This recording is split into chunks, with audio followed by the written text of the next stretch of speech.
Olha, Minutos de Sabedoria, o nosso livrinho de hoje, a mensagem 250, e ela diz o seguinte: leia mais. Aproveite seu tempo.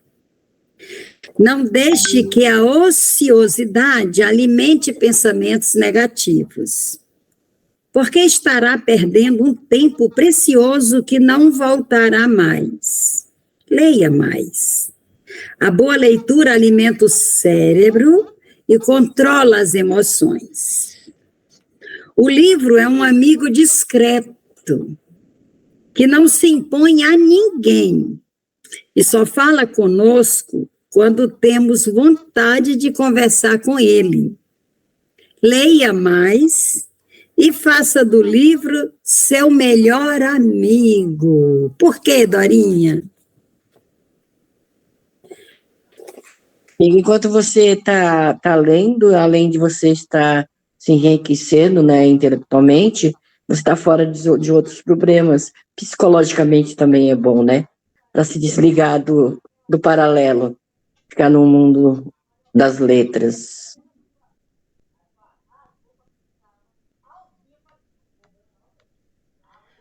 Dona Vilane. Seu microfone está desligado.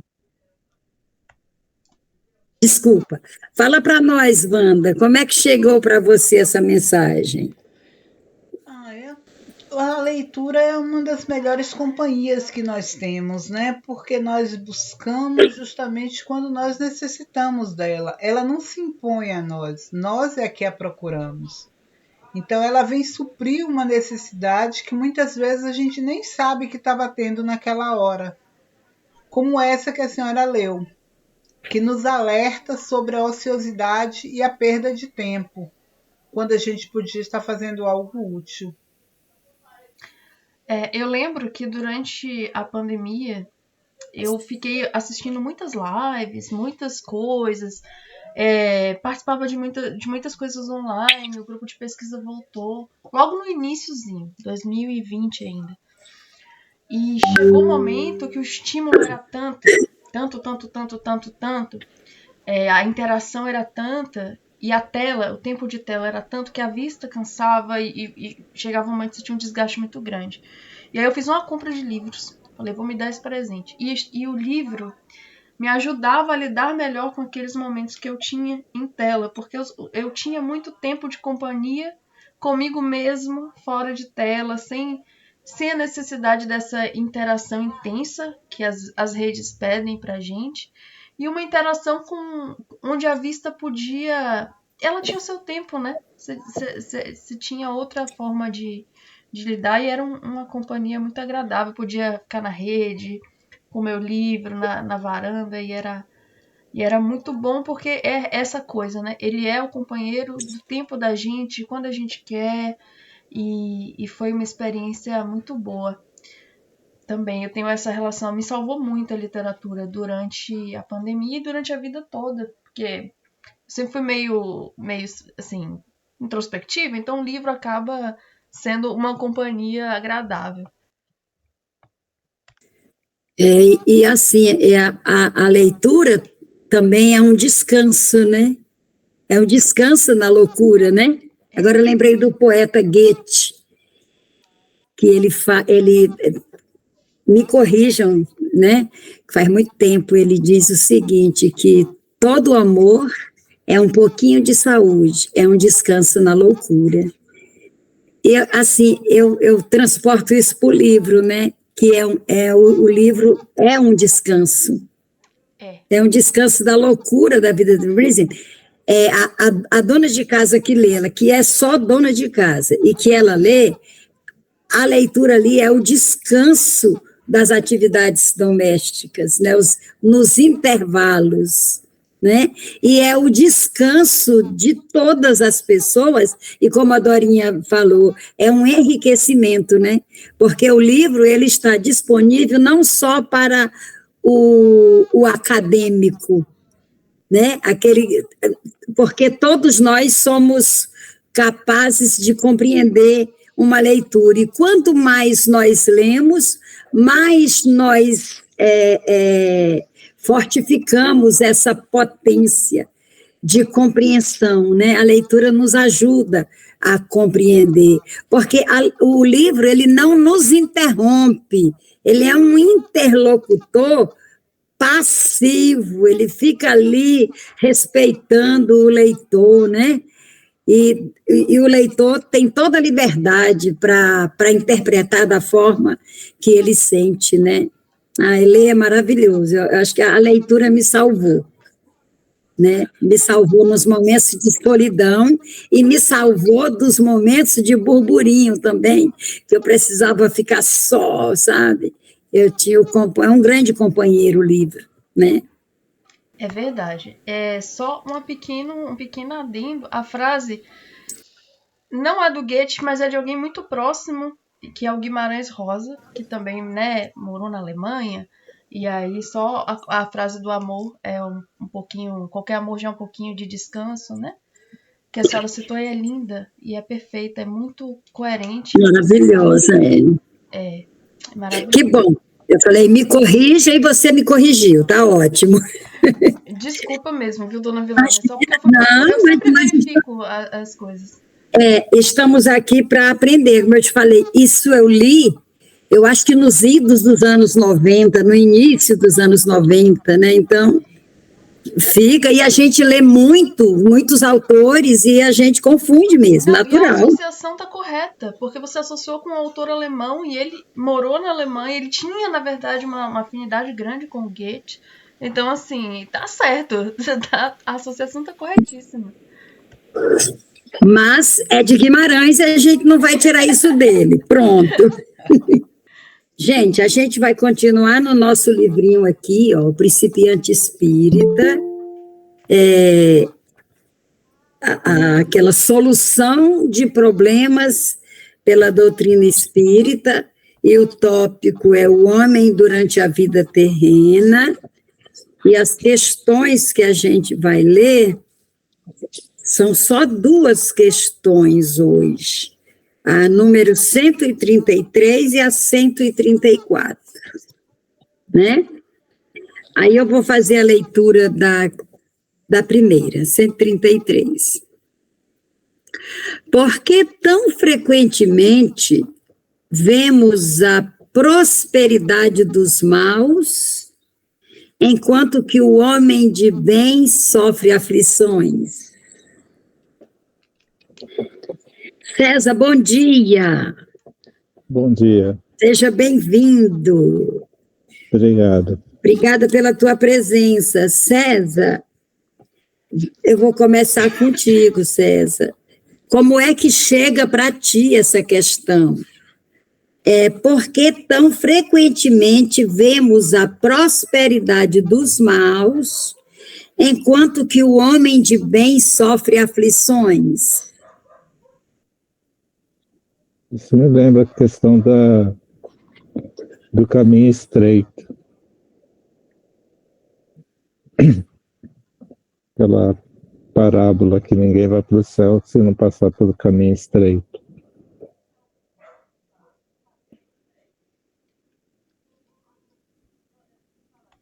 É isso. Dona Vilânia, microfone. A porta é estreita, o caminho é estreito, isso, César, essa questão te remeteu a essa citação bíblica, né? De que largo é o caminho da perdição, né? Muito bem, o César lembrou dessa citação. Dorinha, como é que chegou para você?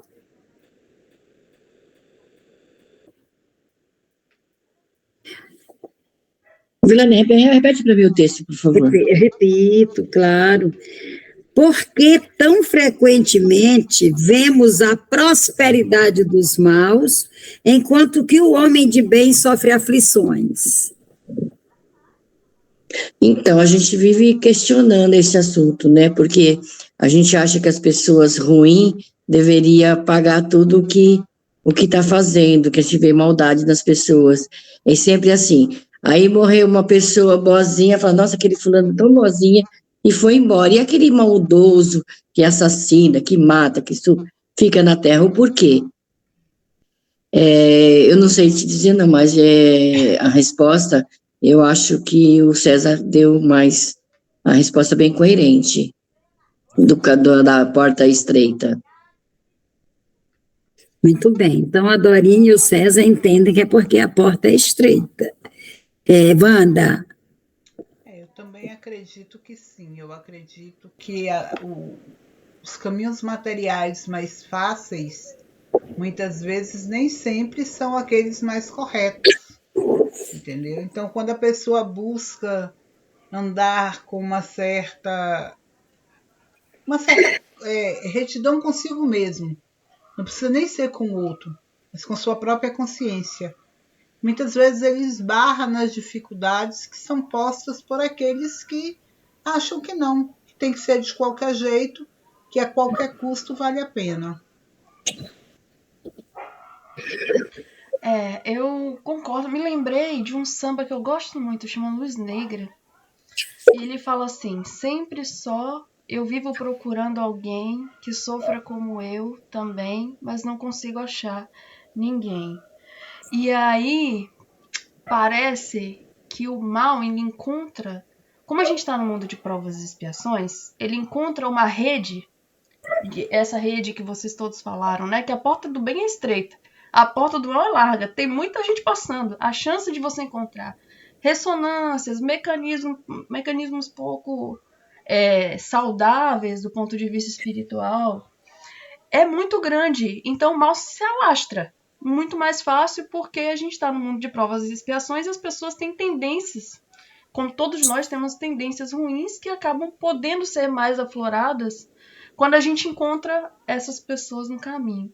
Ao passo de que o bem, ele talvez ele sofra um pouco disso de eu não acho alguém como eu, e aí é mais difícil, e é por isso que esse movimento de encontrar as pessoas para falar de coisas edificantes é importante, porque ressoa, e aí a gente não sente só, porque a gente sabe que tem gente que está vibrando como a gente, e aí a gente consegue talvez fazer frente a essa energia negativa, né, as negatividades. E é isso, as pessoas para subirem elas descem na matéria, né? Muitas vezes a gente vê isso. Citando um outro samba, né? Então, assim, eu acho que é isso, que a prosperidade do mal se deve à rede de um mundo de provas e expiações, e as aflições do bem devido a essa solidão da dificuldade de encontrar pessoas na mesma sintonia em um mundo de provas e expiações também. E aí, quando você falou esse outro samba, acho que você citou Clara Nunes, né? Clara Nunes, que ela diz, tem um samba que ela canta, não sei se é de autoria dela, mas ela canta, que ela fala, pelo curto tempo que você sumiu, um negócio assim, subiu, nota-se aparentemente que você subiu. Não, pelo curto tempo que você sumiu, nota-se aparentemente que você subiu, né? Mas a descida também, quem sobe se prepara para descer, né? É incrível, né? Porque a vida é cíclica, né?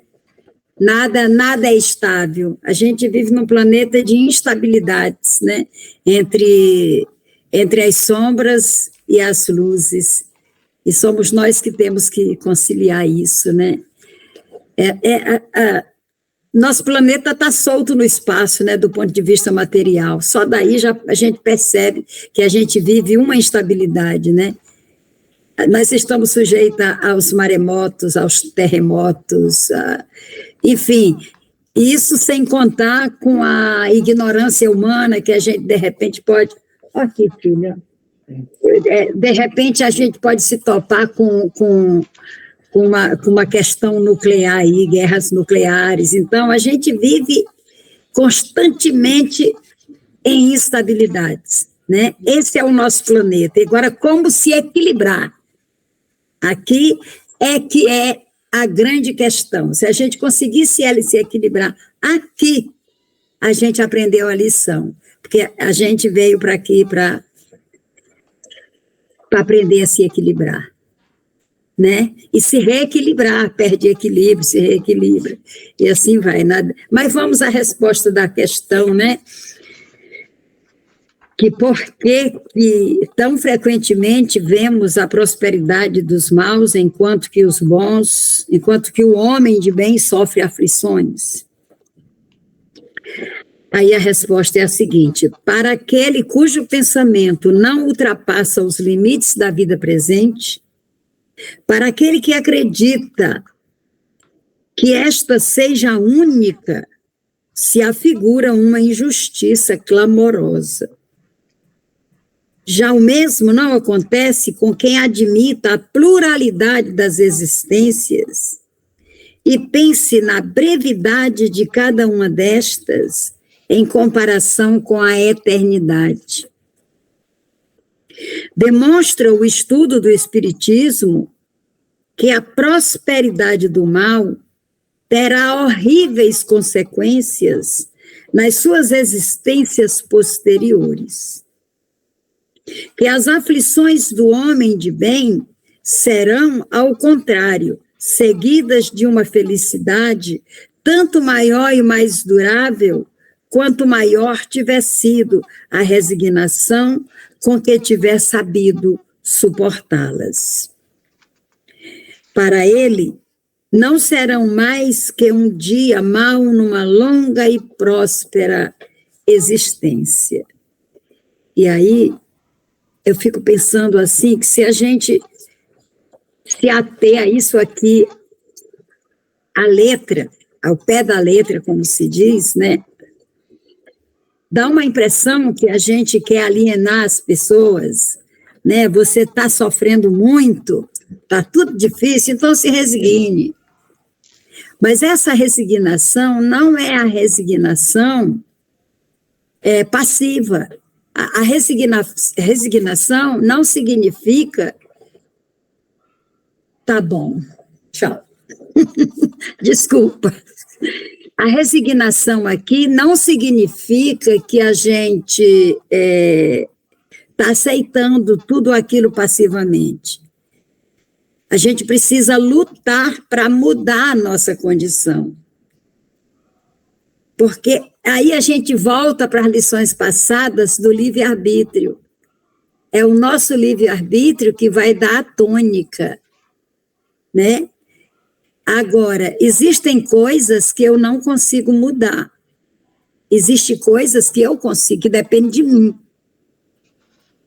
Então, a resignação está para aquelas coisas, para aqueles embates que fogem à minha condição. Eu não consigo mudar, por mais que eu lute. Aí eu não vou lutar, eu vou me debater. E eu não vou conseguir modificar aquela situação, né? Agora, existem situações que dependem de mim, né? Agora, essa coisa do mal, do mal prosperar, por quê? Porque o mal, por exemplo, as pessoas más, elas não têm escrúpulos. Então, elas não se preocupam se elas vão machucar alguém. Então, elas querem a todo custo, e são pessoas presas, muito presas à matéria. Então, elas querem ter, não interessa se ela vai pisar em alguém, se ela vai puxar o tapete de alguém, se vai tirar o emprego de um, se vai... Então, veja aí. Quando eu falei que a gente precisa se equilibrar, o que o Espiritismo diz? Não confie em todos os espíritos, investigue se os espíritos são de Deus. Quer dizer, porque a gente vive num mundo de intenções. E nós não conhecemos ainda o pensamento do outro. Porque se a gente conhecesse, meu Deus do céu, a desgraça estava feita aqui. Então, Deus é muito sábio. Então, a gente não conhece, não sabe as intenções. Então, como é que a gente conhece? Desenvolvendo a nossa capacidade de perceber, que eu sempre falo que tudo depende da percepção, a gente precisa desenvolver isso e observar as pessoas, porque as pessoas se traem numa fala, num gesto.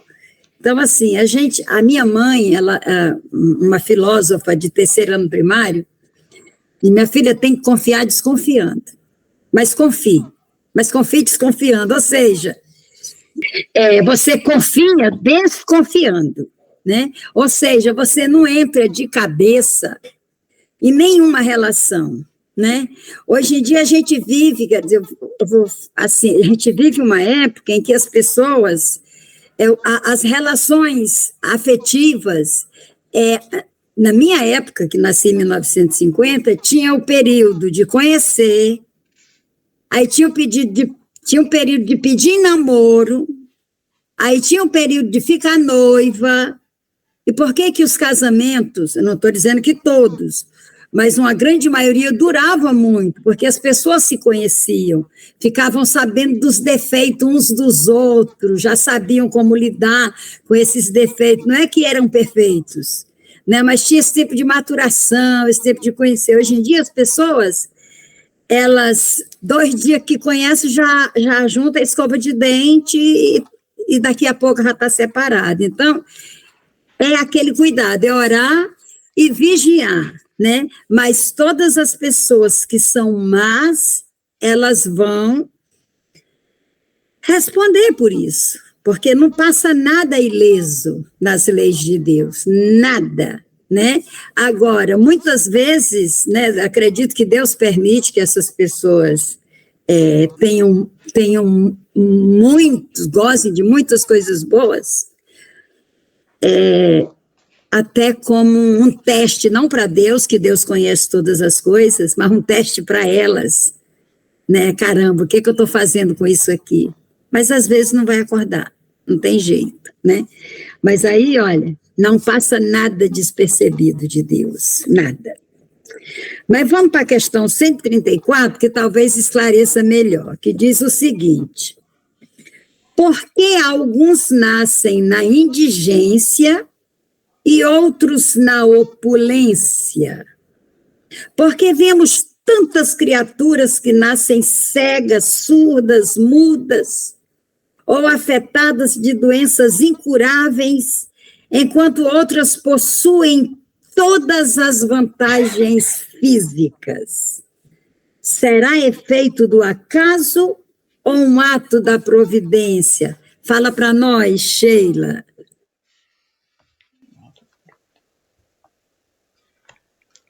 Sem dúvida, um ato da providência, né? Se a gente considera que Deus é justo, então não poderia criar. E as pessoas, a gente já viu isso, né? Elas são criadas simples e ignorantes e o seu livre-arbítrio vai traçando o seu caminho no futuro. Então, muitas vezes, essas dificuldades, né, de toda ordem, elas vêm como uma prova para que você consiga evoluir espiritualmente, né? E aí é uma prova também para todo mundo que está do lado, porque é uma comunidade, você nasce numa comunidade, como numa aldeia, como a dona Vilane sempre diz, né? E aquela aldeia precisa tá também aprendendo com aquela experiência, porque ninguém vive só. E eu lembro que minha atitude diante das pessoas, ela mudou muito. Que quando você é criança, meio que você sente pena, você sente uma coisa assim que você não sabe dizer o que é, mas é algo que as pessoas associam a isso. Quando você encontra uma pessoa com qualquer ordem de dificuldades, né? E aí mudou muito com o espiritismo, porque eu passo por elas e eu desejo força para que elas consigam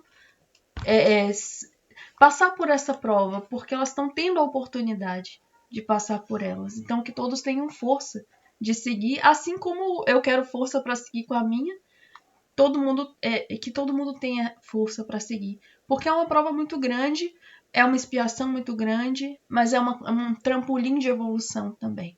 Então, é uma oportunidade de evolução muito grande. E é um pouco da minha experiência assim, de criança para agora, meio pela visão da doutrina espírita, muito pela visão da doutrina espírita mesmo. Você quer falar, mãe? Não, é isso mesmo. Wanda, fala com a gente. É isso mesmo, dona Vilane, é isso que Sheila falou, né? Que são oportunidades que a pessoa tem de se melhorar. Muitas vezes, se ela não tiver um controle, ela pode sucumbir mais. Mas quando a gente passa e que a gente deseja um pensamento positivo, um pensamento de força, de resignação àquele espírito, e ele tem condição de absorver, ele vai se fortalecer. Quando a gente está distribuindo sopa nas ruas, a gente encontra muitos irmãos numa situação de provas muito duras. E muitas vezes a gente está se sentindo frágil. A gente está ali, mas a gente está se sentindo frágil. E a gente, ao doar e ao receber aquela palavra, o nosso espírito está aberto a receber o bem. E nós conseguimos nos melhorar, da mesma forma que eles, entendeu? Eu acho que é uma forma de evolução. E é transitório, né? E é transitório, nada é para sempre. A gente pode também, daqui a pouco, estar numa situação semelhante, às vezes na mesma encarnação, às vezes em outra. Em outra situação, em outro momento. Isso vai ajudando a gente, essa relação entre aqueles que estão numa situação mais confortável nessa existência e os que não estão, isso faz a gente ter empatia, né? Desenvolver esse sentimento de família universal muito grande. Um exemplo rapidinho. Um dia eu estava passando por uma fase bem difícil, nós estávamos, eu e Sheila. E eu saí, encontrei uma pessoa que virou e falou assim, vira as costas aí, suspende a blusa. Eu estava de calça jeans. Ela foi e colocou um papel no meu bolso e disse assim, só abra em casa. Eu fui para casa, fui comprar um pão, fui para casa. Quando eu cheguei em casa, eu abri, Sheilinha estava no computador, e eu abri, tirei o envelope do bolso onde tinha R$50. E eu não tinha nada naquele dia. Era 20 de janeiro, dia de São Sebastião. Exatamente um ano depois, eu estava em um hotel com minha filha. Naquele hotel, que a senhora conhece, nós estávamos lá e uma amiga ligou para Sheila dizendo que estava sem dinheiro nem para ir para o curso. E Sheila pôde, na mesma hora, doar. Então você vê, numa mesma encarnação, houve um momento de ajudar e de ser ajudado. Entendeu? Então, acho que assim, isso foi muito importante para mim. E esses detalhes precisam ser observados, né? E muito observados, muito analisados, né? Porque não é por acaso, né? Você realmente estava precisando. Aqueles R$50 fez a diferença na sua vida, naquele momento, né? Assim como a sopa que você leva. Porque tem no nosso meio pessoas que criticam. Porque no nosso meio não existe uma corrente espírita, né? São muitas. Então, o espiritismo ele é um só, né? Agora me corrija se eu estiver errada, acho que Caibar Schutel, ele diz que o espiritismo é uma luz colocada no altar do universo. E essa luz é para todos, e cada um compreende de uma forma, né? E tem alguns espíritas que criticam essas pessoas que ficam só na sopa, e que o espiritismo é muito maior, que a gente tem que entrar em pesquisa, em contato com o mundo maior, e etc, etc. Tem uns que dizem que o telefone, né, a exemplo do nosso querido Chico Xavier, que o telefone só toca de lá para cá, mas já tem uma corrente que diz que a gente precisa evocar, enfim, né? Mas o X da questão são essas diferenças entre nós que acontecem, como a Sheila falou, e a Wanda, na mesma encarnação, é como se fosse um círculo, né? Na mesma encarnação, uma hora a gente está em condições de doar, e num outro momento a gente está em condições de receber. E acontece isso também no mundo das emoções, né? A minha amiga Maria Luci, ela colocou até no Facebook, ela estava caminhando, estava se alongando, fazendo os exercícios matinais. Ela faz lá onde ela mora, é muito gostoso, né? Ela anda assim, bem tranquila. E se aproximou um adolescente dela, um adolescente se aproximou dela, entregou uma rosa para ela e disse tudo que ela precisava ouvir, que ela está passando por um momento difícil, muito difícil mesmo, do ponto de vista emocional. E aquele adolescente disse para ela, foi um consolador. Ela ficou muito emocionada ao ponto dela colocar no Facebook. Ela mostrou a rosa, mostrou o local e contou a história do adolescente. Então é isso, a gente está aqui numa balança, né? É a questão da instabilidade planetária, olha. Eu acho que quem não falou, a Dorinha não falou, né, Dorinha? Nem a Dorinha nem o César. Vou repetir a questão. Por que alguns nascem na indigência e outros na opulência? Por que vemos tantas criaturas que nascem cegas, surdas, mudas ou afetadas por doenças incuráveis, enquanto outras possuem todas as vantagens físicas? Será efeito do acaso ou um ato da providência? Dorinha, como é que chega isso para você? Chega, embora sejamos semelhantes perante Deus, somos um só, filho dele, somos diferentes, né? Cada um tem um ponto de vista, uma sensação, uma emoção de ajudar, como dizia um provérbio, para a gente não ajudar o próximo, não dar o peixe, né? Ensinar a pessoa a pescar. Mas aí a gente fica pensando, cada pessoa, tem pessoas que ouvem isso e levam ao pé da letra. Já pensou se você for ensinar a pessoa que está passando fome a plantar, a cozinhar? Enquanto isso ela vai morrer, né? Então, do jeito que as coisas vêm para a gente, que a gente começa a pensar, né? Quando eu era criança, eu achava que alguém pedia alguma coisa, eu falei, não, você tem que ir atrás. Se pedia comida para mim, eu mandava trabalhar, porque eu trabalhava com 11 anos. 11 anos eu já era empregada doméstica, cuidava de uma criança. Então, aí eu achava que quando as pessoas iam pedir coisas para mim na casa das minhas patroas, muitas vezes me chamando de filha de patroa, eu achava que ela tinha que fazer o mesmo que eu, e trabalhar para ter o que comer. E não é bem assim, né? A gente tem que ter empatia pelas pessoas, ajudar uns aos outros. E cada um eles recebem as coisas diferente e doa diferente. Quem passou a fome a vida inteira, como que vai dar para o outro se ele não tem? Muito bem, Dorinha. César, como é que chega para você, César?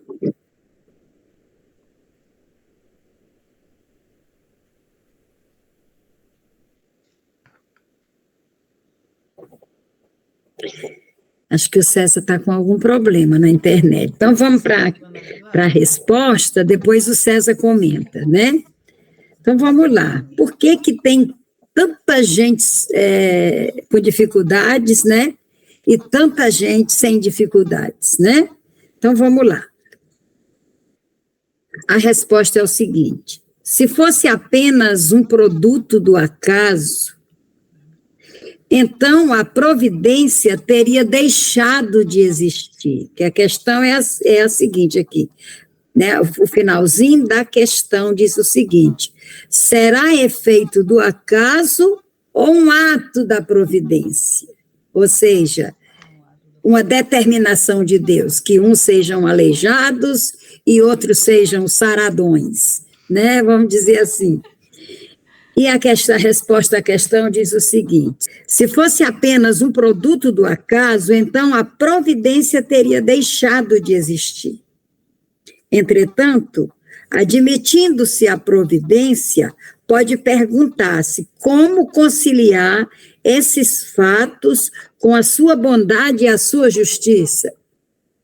Porque se Deus é bom e justo, como é que tem uns bonitões, saradões, e outros que não conseguiram crescer, e outros amputados, né? Como é que é isso, né?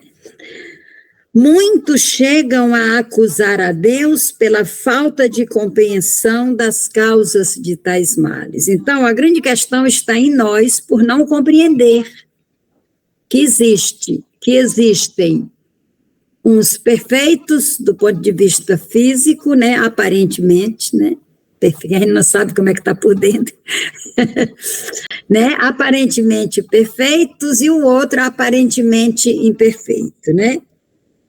Então, é uma questão de compreensão. Compreende-se que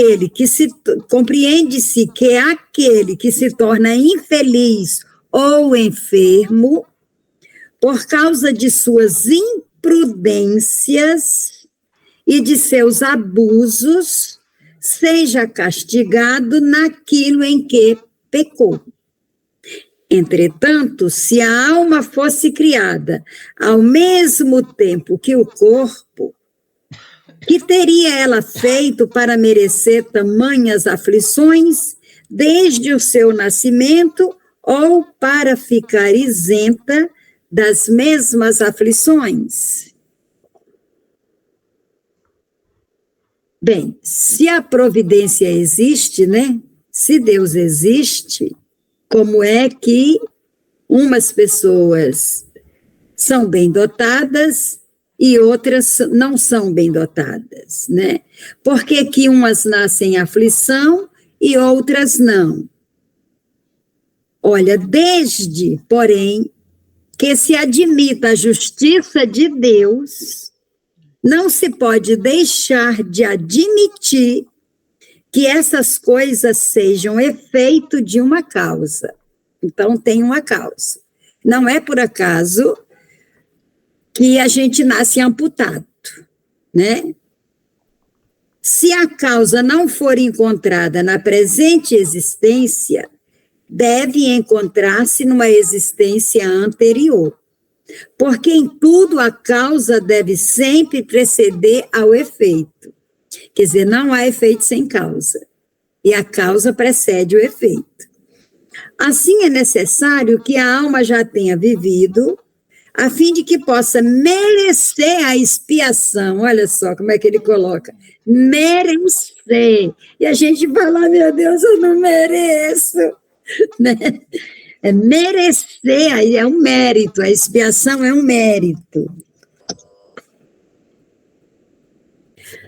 Efetivamente, mostram os estudos espíritas que muitos homens nascidos na miséria foram ricos e considerados numa existência anterior, e nesta fizeram mau uso da fortuna que Deus lhes havia encarregado de administrar. Também mostra que alguns nascidos na abjeção em vidas anteriores tinham sido orgulhosos e poderosos e haviam abusado do poder para oprimir os fracos. Muitas vezes esses estudos nos apresentam essas criaturas submetidas àqueles mesmos a quem haviam tratado duramente. Então, se acha entregues a humilhações e maus tratos a que tinham submetido os outros. Então, tá aí a causa. Se a causa desse sofrimento todo, a gente não encontrar nessa existência, por exemplo, enquanto uma pessoa sem braços, sofreu um acidente, a gente já sabe, fulano sofreu um acidente. Mas se não sofreu acidentes, já nasceu desse jeito, a causa está, segundo a doutrina espírita, numa existência passada. Né? A pessoa abusou dos dons, vamos dizer assim, que recebeu numa existência passada, abusou, né? Oprimiu, usou os seus atributos para maltratar o seu igual, né? Humilhar, oprimir. E aí ele continua dizendo: entretanto, nem sempre uma vida penosa significa uma expiação. Aí vamos prestar bem atenção nisso aqui.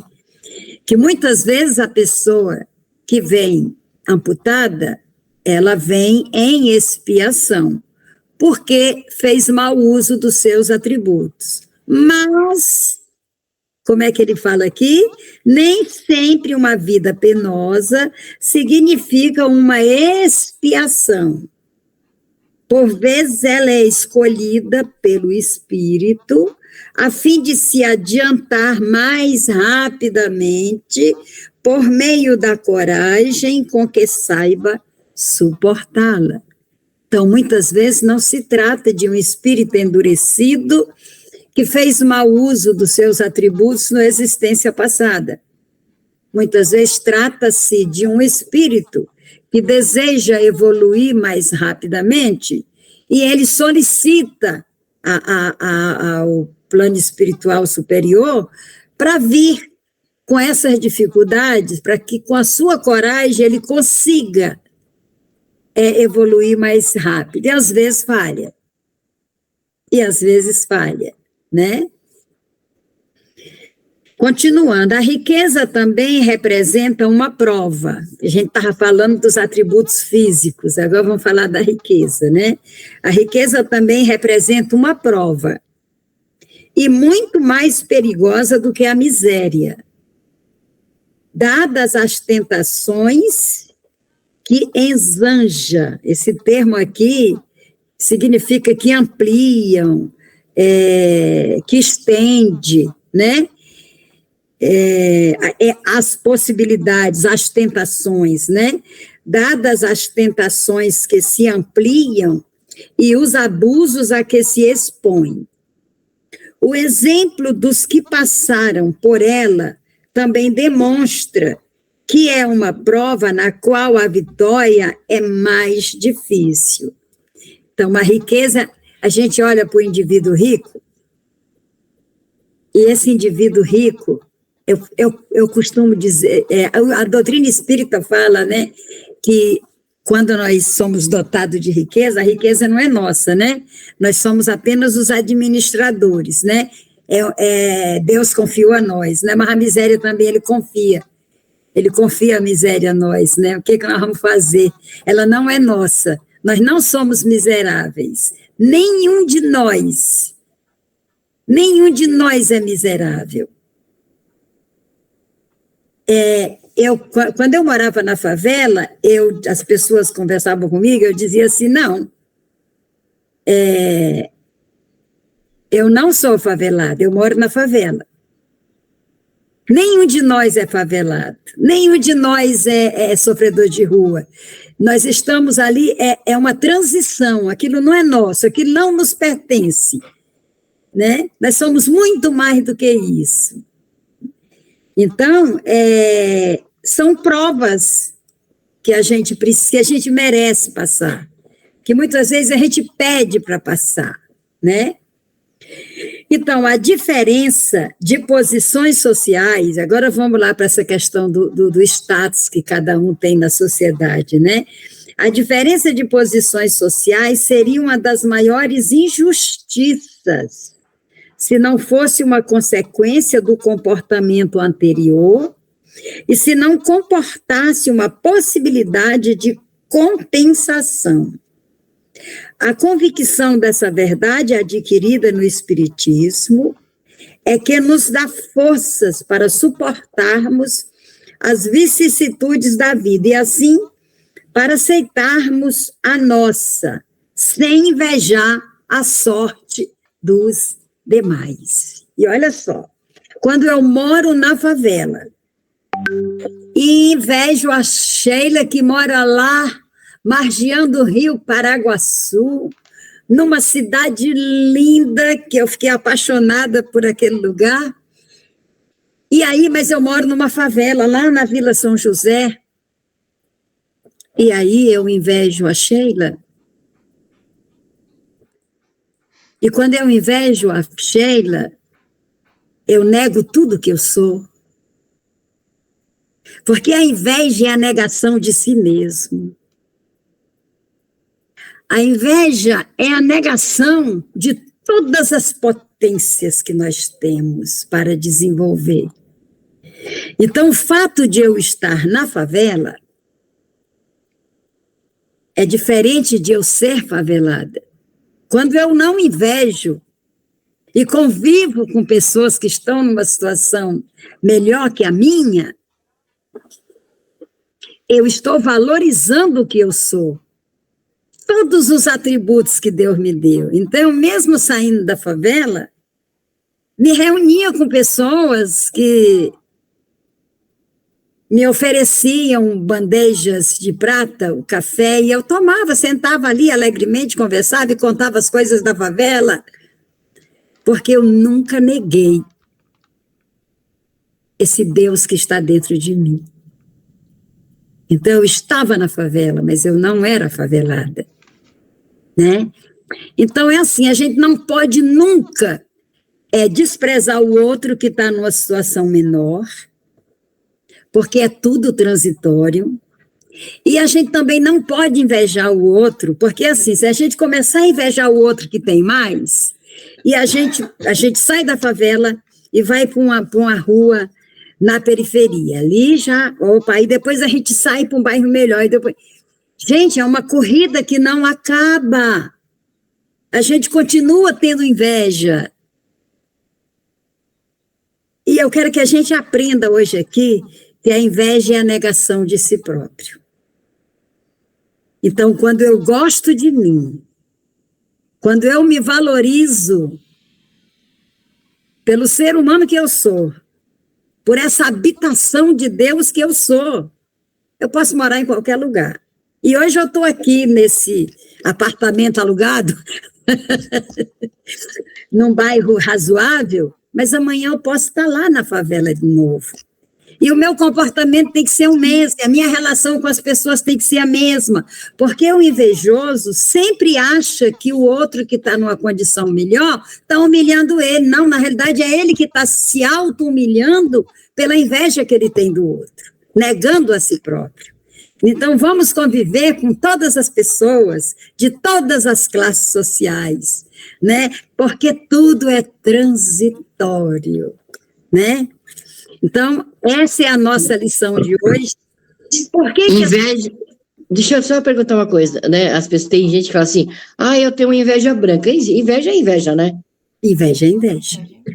Inveja é negação de si, não interessa se é branca, se é preta, se é inveja bonita, se é inveja boa. A inveja só prejudica você. Então, uma forma da gente combater, porque ninguém é invejoso porque quer. É uma coação íntima, interna. Ninguém fala assim, hoje eu vou ter inveja da Wanda, hoje eu vou ter inveja do César. Não, acontece, é uma coação. E aí, se a gente for entrar no mérito aqui, a gente muda o caminho aqui da nossa reunião. Mas é uma coação interna. Ninguém põe um revólver no nosso ouvido e fala, fica invejoso. Não, é aqui dentro. É como se fosse aqui dentro, sabe, botando isso no nosso ouvido interno. Olha, seja invejoso. Como é que a gente combate isso? Começando a observar os nossos valores.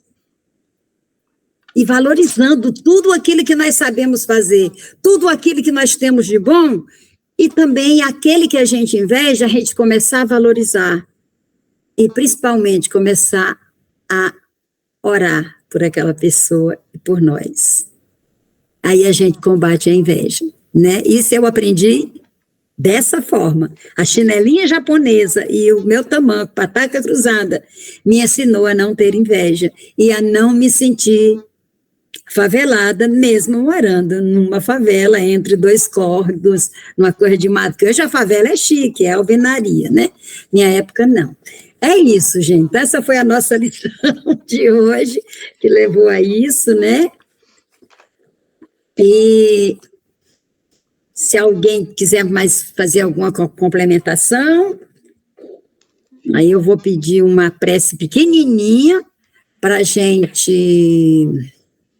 César, quer fazer a prece pequenininha, César? César está tão caladinho hoje.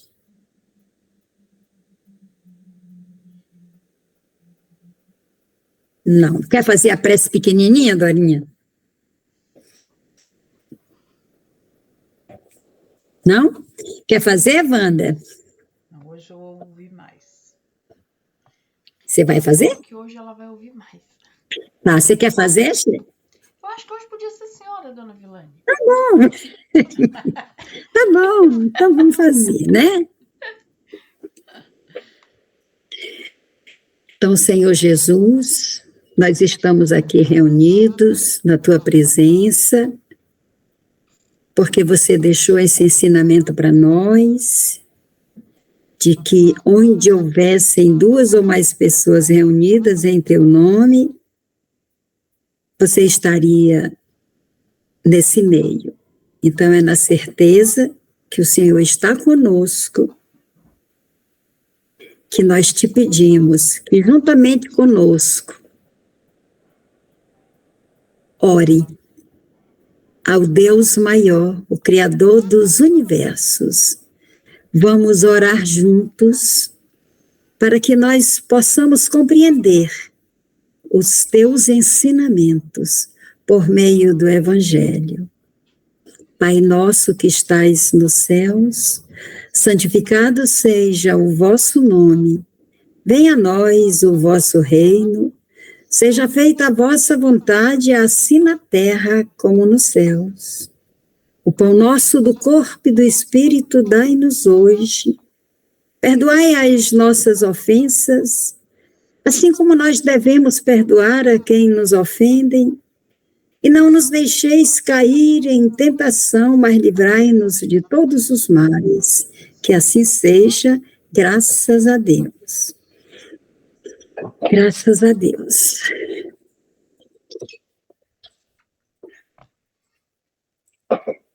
Bem, o Evangelho de hoje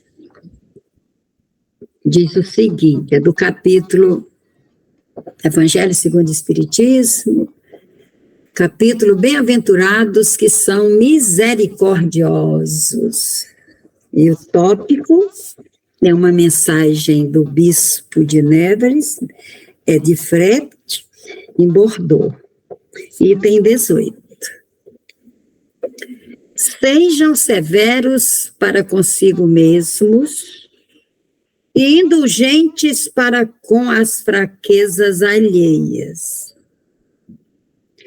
Esta é uma prática caridosa que poucas pessoas observam. Todos têm tendências ruins a vencer, defeitos a corrigir, hábitos a modificar. Todos têm um fardo mais ou menos pesado e precisam se livrar dele para chegar ao cume da montanha do progresso. Porque são tão exigentes para com o próximo e tão cegos para consigo mesmos. Quando deixarão de perceber no olho do irmão o cisco que o fere, enquanto vocês possuem uma trave que os cega e faz com que caminhem de queda em queda? Creiam nos espíritos, pois eles são os seus irmãos. Todo homem orgulhoso, que se achar superior em virtude e mérito a seus irmãos encarnados, é sempre um insensato. E Deus o julgará por isso no dia de sua justiça.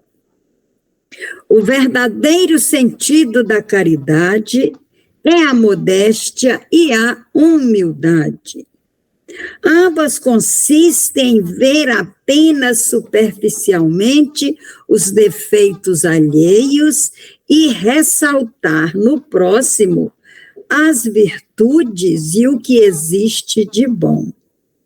Ainda que o coração humano seja um abismo de corrupção, sempre existe em alguma de suas regiões mais profundas o germen dos bons sentimentos, como se fosse uma lembrança de sua realidade espiritual. Espiritismo, doutrina consoladora e bendita. Felizes são aqueles que a conhecem e tiram proveito dos salutares ensinamentos dos Espíritos do Senhor.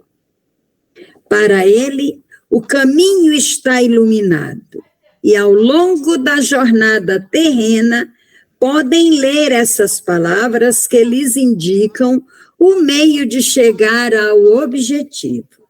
Caridade praticada com o coração.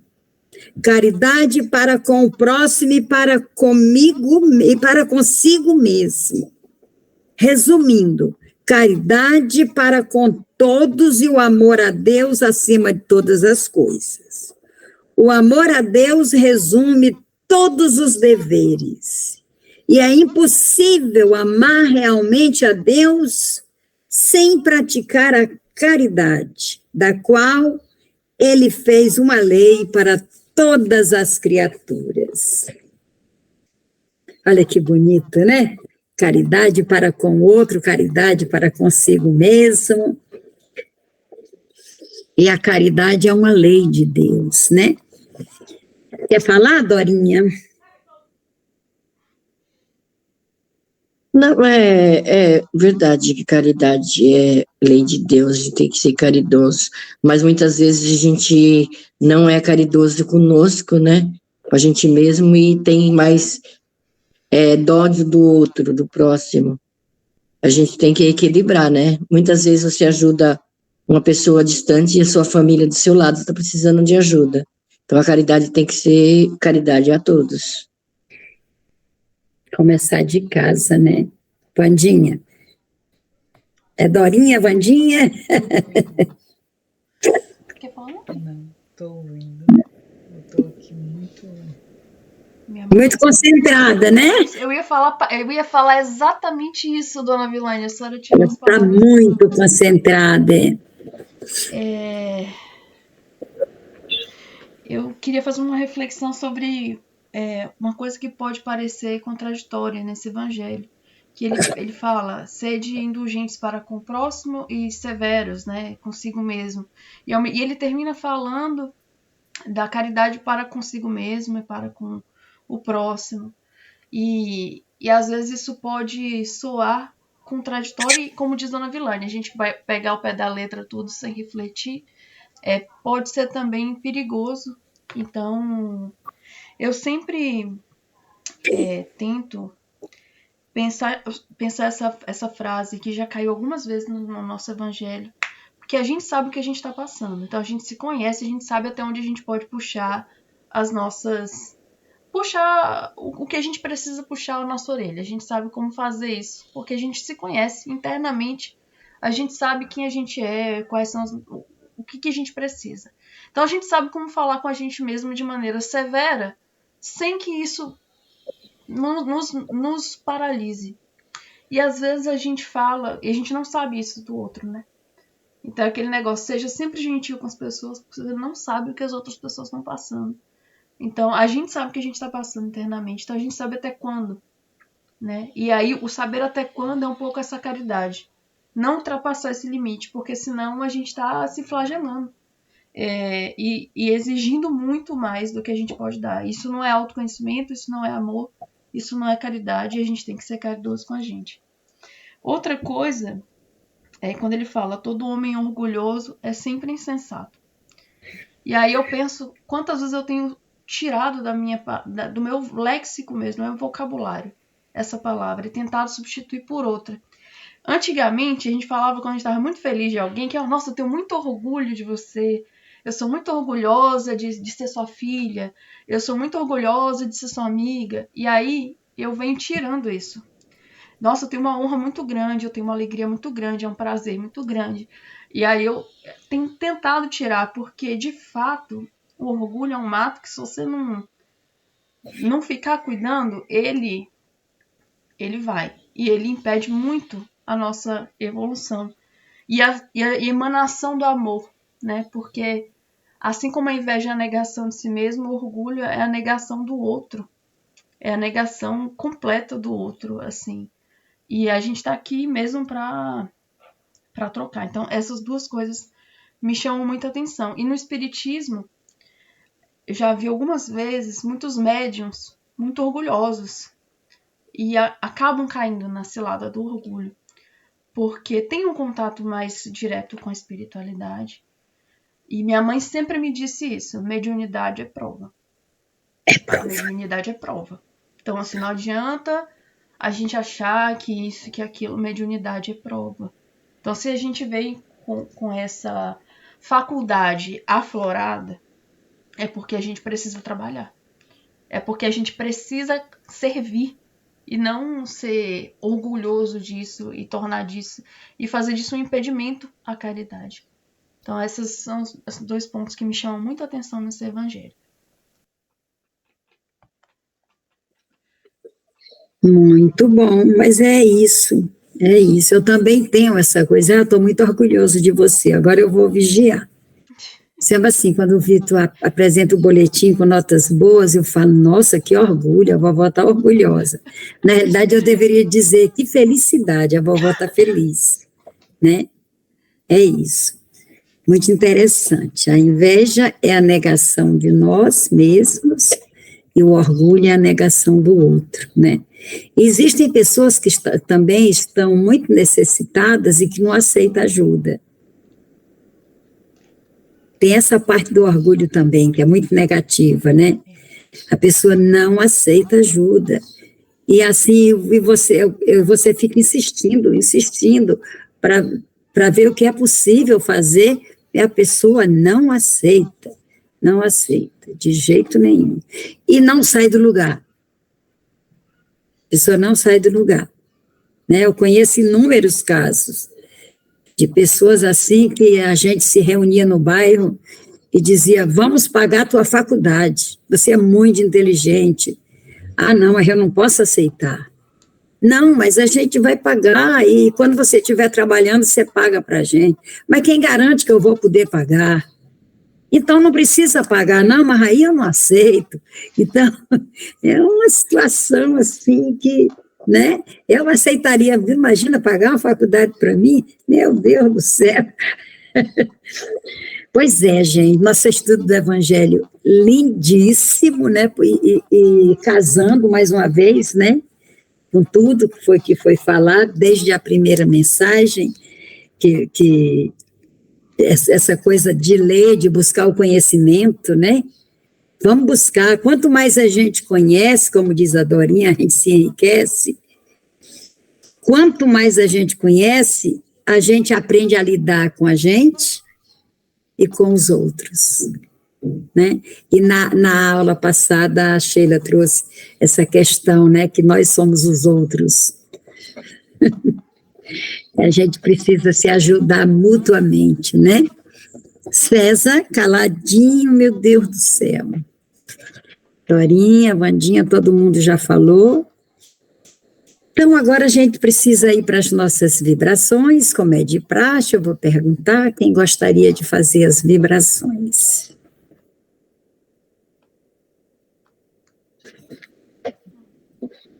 Dorinha?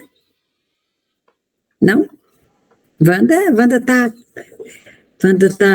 A sua vibração é tão intensa, Vilane, que eu já quero te ouvir. Tudo bem. Sheila, tudo bem? Posso fazer as vibrações? Tá. Então, vamos nos acalmar ainda mais, né? Vamos respirar profundamente.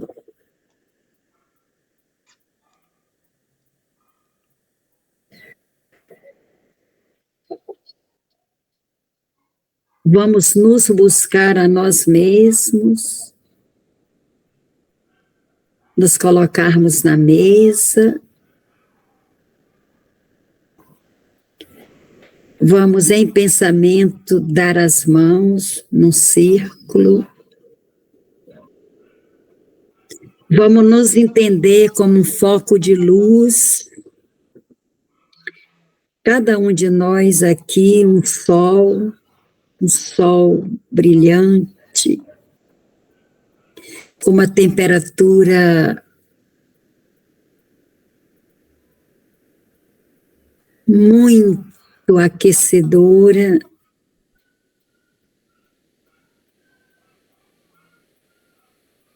Vamos trazer os jardins, as flores, as águas. Vamos trazer o ar. Vamos pisar em terra e vamos vibrar toda essa energia boa da qual estamos envolvidos. E vamos vibrar pelo planeta Terra. Vamos vibrar pelos governantes de todas as nações. Vamos enviar luz, paz, sabedoria para eles. Vamos vibrar pela nossa nação, pelo nosso Brasil, as nossas florestas, as nossas águas, o nosso céu, a nossa humanidade. Vamos vibrar pelas famílias, vamos vibrar pelos lares.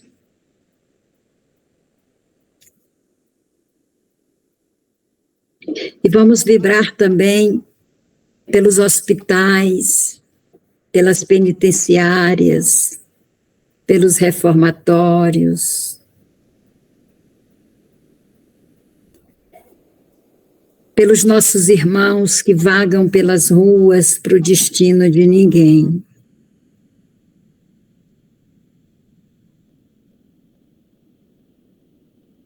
Vamos nos unir aos mensageiros de Deus, aos trabalhadores do mundo maior. E vamos juntos vibrar por toda a humanidade sofredora. Vamos visitar todos os vales de lágrimas, onde há choro e ranger de dentes. Vamos secar as lágrimas e aliviar as dores de todos os que sofrem. Vamos mentalizar a falange de Dr. Bezerra de Menezes pela cura de todos os que sofrem de doenças no seu corpo físico, no seu corpo espiritual, na sua mente, nas suas emoções. E vamos vibrar por esse grupo, por cada um de nós, aqui presente, e por todos os ausentes. Vamos vibrar pelo nosso local de trabalho, pelo nosso local de estudo. Enfim, por tudo que nos cerca. Vamos levar luz, paz, alegria para os nossos corações. E nessa sintonia de amor ao próximo e amor a nós mesmos, nós vamos juntos, o mundo espiritual e nós, juntinhos, elevarmos o nosso pensamento ao Criador dos universos e agradecer pela vida, pelo ar, pela família, pelos amigos, pelo trabalho, pela paz, pela nossa evolução. Pai nosso que estais nos céus, santificado seja o vosso nome. Venha a nós o vosso reino. Seja feita a vossa vontade na terra e nos céus. O pão nosso do corpo e do espírito dai-nos hoje. Perdoai as nossas ofensas, assim como nós devemos perdoar a quem nos ofendem. E não nos deixeis cair em novas tentações, mas liberta-nos de todos os males. Que assim seja. Ave Maria, cheia de graça, o Senhor é convosco. Bendita sois vós entre as mulheres, e bendito é o fruto do vosso ventre, e é Jesus. Santa Maria, Mãe de nosso Senhor Jesus Cristo, rogai por nós, os filhos de Deus, agora e na hora do nosso desenlace. Que assim seja, graças a Deus.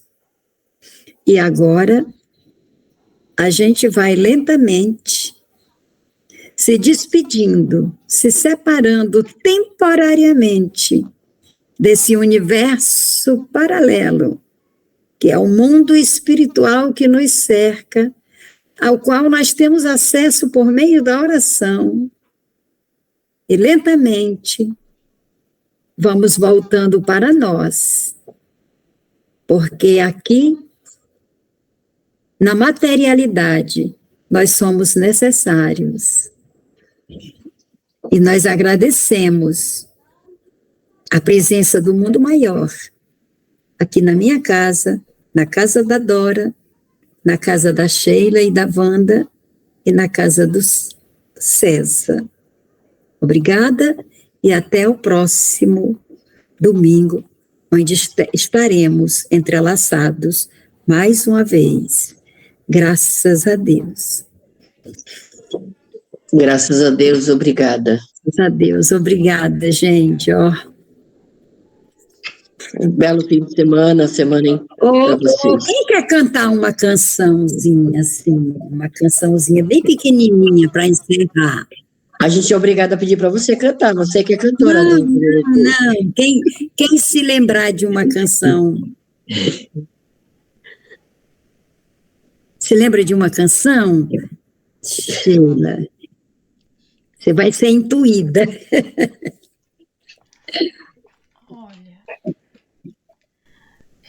Tem uma canção que eu gostaria de cantar, mas eu não sei ela toda, porém prometo trazer para a próxima e mandar no grupo que a gente canta junto. Tá bom. A canção do irmão espírita, que uma irmã que fazia a reunião na casa dela sempre terminava. Era uma que dizia assim: somos companheiros, amigos. Somos companheiros, amigos. Então, eu não sei cantá-la, mas eu sei uma que eu ouvia desde o ventre da minha mãe, que a minha mãe cantava pra mim. Chama Irmã Sheila, né? E ela falava assim, como você solicitou a presença de Bezerra de Menezes, que ela possa também visitar todos os lares e nos cuidar. Chama assim: vamos unidos a Sheila, numa alegria sem fim, cantar como os passarinhos que esvoaçam no jardim, uma flor tão delicada quando está juntinho a nós, deixa sempre seu perfume e o calor da sua voz.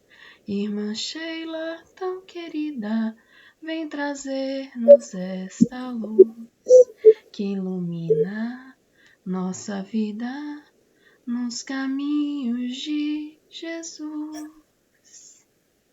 Que ela nos ilumine a todos. Amém, gente, olha, bom domingo, bom início de semana, muita luz para todo mundo. Amém. Amém. Tchau, tchau. Muito obrigada. Tchau. Obrigada.